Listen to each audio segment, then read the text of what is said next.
Okay, we were talking about Timothy Leipart, Leipart, who is running as an independent candidate for president. He's excited about being president. He has a lot of good goals, a lot of things he wants to do for the country, and he feels like he can do a better job than can Donald Trump or Hillary Clinton. And so I'm going to look at some of the comments that was going to be made. We listened to his video, and you need to go on there and listen to it, listen to the words coming out of his own mouth, and then make comments down below yourself. But here shows where some people have made some comments and where he's answered them back. And that's one great thing about his channel is he will answer you back. And a lot of the channels, they don't even bother to answer you back, so I don't worry about him too much. But he'll always give you a good answer if you go on there and make a comment. And so I'm going to get into some of that. We went into the fact that on the last video that he believes that Donald Trump doesn't quite understand the international finance and foreign policy as much as he should, and it be a little bit too bombastic and so forth and so on. But then at the very end, toward the end of there, he is wanting to say he's, of course, desirous, as all people, I guess, running for president, he's desirous of having a wedge formation form where people will get behind him and he'll make a team effort and he'll just be the leader. And, of course, he wants people to, everybody to take part, and he just wants to be sort of a behind-the-scenes leader that will help people to put the campaign all together. I guess we're talking about something like a grassroots campaign that would be kind of like the Tea Party had, or something like that, where you don't have any leaders that are getting up there in a bombastic way and trying to be the answer to the entire answer to all the world's problems by themselves. But he wants to have a bunch of people coming together and speaking out what they feel like the world needs and what the country needs, and then he wants to kind of guide them as to how to get their voice heard and how to bring the thing all together. And so he was asking for that, and then he was wanting the information on how to get the ballots at every state, get on the ballots in every state and things like that, where and how to just be able to, at this late date, to be able to marshal enough of support to be able to get the whole thing, the ball rolling to the extent that it would actually bring up some competition for Trump and Hillary. And so I made that first comment on that where they said right below there, spirit of ecstasy. And I say at 0814 to 0819, I said all of this information that you are looking for is available at the. This might not have exactly answered his question, but it's something that we all need to know, and so I put it on there. All this information that you're looking for is available at the government depository libraries located in many of our universities. And the universities can't deny any citizen access to this government material. That's part of the agreement that they have made with the government in order for the government to pay for bringing in all this free material and giving it all the students in that university access to the material free of charge to the university. They made agreement that any citizen in the community can also come into that government documents and read about all about our government. And this is something that our government has been working on for some years to make sure that we have a well-informed citizenry, which is part of our whole drive since the beginning of our nation, to have a well-informed citizenry. You can also, I said you can also visit the political science professors at the universities and tell them that you're running for president and all, and that you need some pointers, and they'd be glad to give you that. I mean, they that's what they're in it for, is they're trying to help the young students so that they can bring help the future leaders of our country and get people started towards future careers in politics. And so they're always glad to answer your questions about that. And they, of course, it's always nice to, especially if you get somebody that's going to be a future president. You want to have you want to have them take part in your university and be a member of in one form or another, either as a donator or as alumnus or something. And so but I said, do not wait for someone somebody else to tell you how to run, or you most likely will never accomplish it. And some of the reasons why I've been so delayed in my uh, decision to ever run, to go ahead and run, whereas I was very excited about it 20 or so years ago. And the reason why that I didn't go ahead and get the thing accomplished was because I kept waiting for other people to encourage me to go forth and run, and I kept waiting for things to happen, rather than just making them happen. And so that's one of the things I warned him about. Don't set back. You don't want to set back, and these kind of things like running for president and everything, and being president. It's a thankless profession, and it's a profession that people are not going to, they're not going to necessarily come along and encourage you to do it. Some people they will, but the others they won't, and it doesn't necessarily mean that you are not qualified to be a good president, or that you have the inner core necessary character and the integrity that we need as a president. Just because people you don't have the encouragement that you need, if you feel like you need, and so you sit back and you wait for people to encourage you, and you say, well, nobody's encouraged me to run, so I won't run. And then you wait, and then you keep waiting, and then the years go by, and then you just never, somehow or another, you get interested in other things.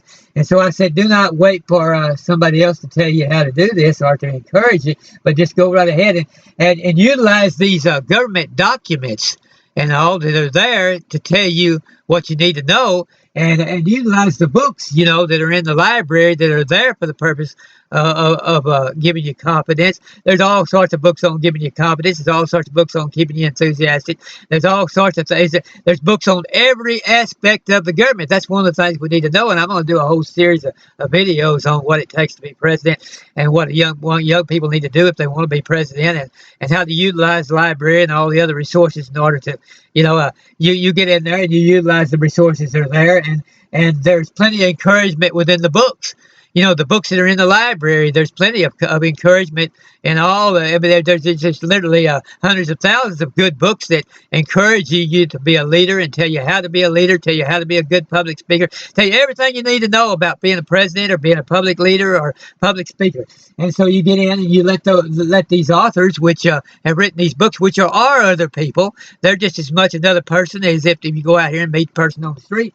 And they will encourage you, and they'll tell you what you need to do. And so you get in there and you find out like that. You don't wait for, people to actually call you on the phone or come knock on your door and say, would you like to be president? You get in there and you find out what other presidents have done and what excited them about it and how they went about doing it.